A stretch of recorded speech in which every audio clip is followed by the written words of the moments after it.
So Daniel Dubois faced Nathan Gorman yesterday night for the British title.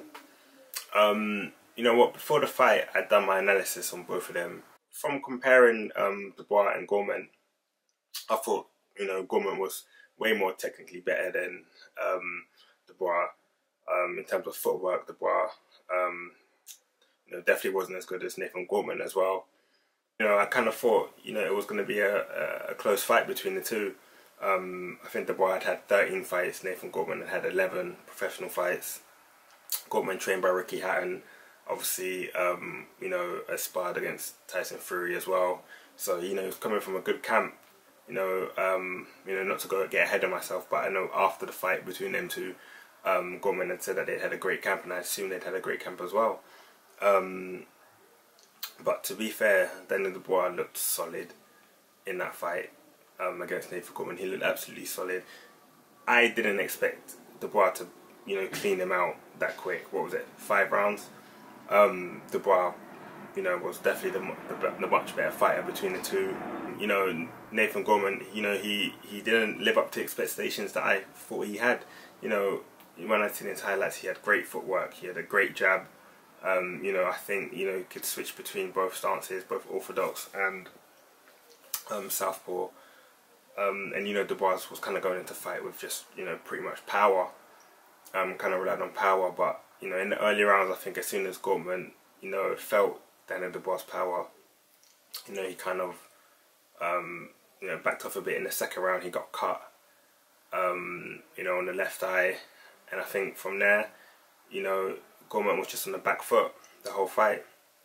But Daniel Dubois, after this fight, I think he's going to go on to be a special fighter. For what, 21 years old, and he's British champion already. He's going to have one hell of a career. I've seen a little bit of things on Twitter, people saying that he's ready for Dillian Whyte. I seen Dean White's interview actually after the fight, and then he was saying that he's not ready for the Joshuas and the Dillian Whytes yet. And we still got a few more fights, which I partially kind of agree, but I think just underneath like your Joshuas, Wilders, your Whites, he's definitely there. I think after one fight you could probably put him in the top 10 underneath her governing body. He might even be there now. I need to check on BoxRec to see exactly what the rankings are, but Daniel Dubois is definitely going to be one special fighter. They're talking about him fighting Joe Joyce next. I think that's light work. Joe Joyce to me is what, 32, 33. They're obviously rushing his career because of how old he is. There's only so many fights he can really have until like his body's gonna go through wear and tear. But then Dubois is 21. He's fresh. He's hungry. He's on it.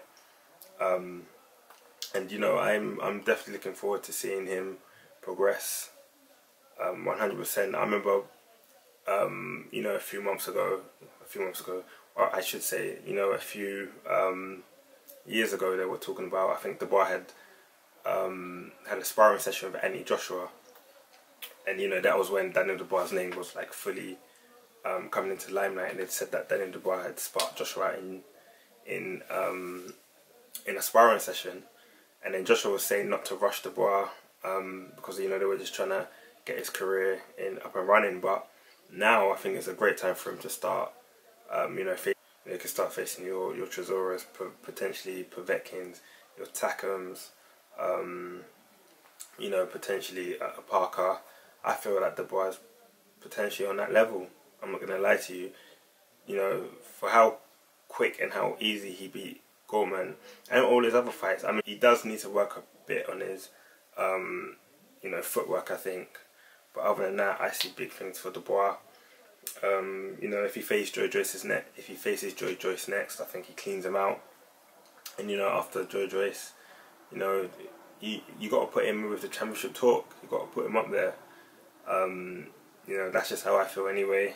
Just leave your comments below. What did you guys think about the fight? Do you think it was just a bad night for Gorman, or do you just think, like me, Dubois was just excellent? CBC, I'm out.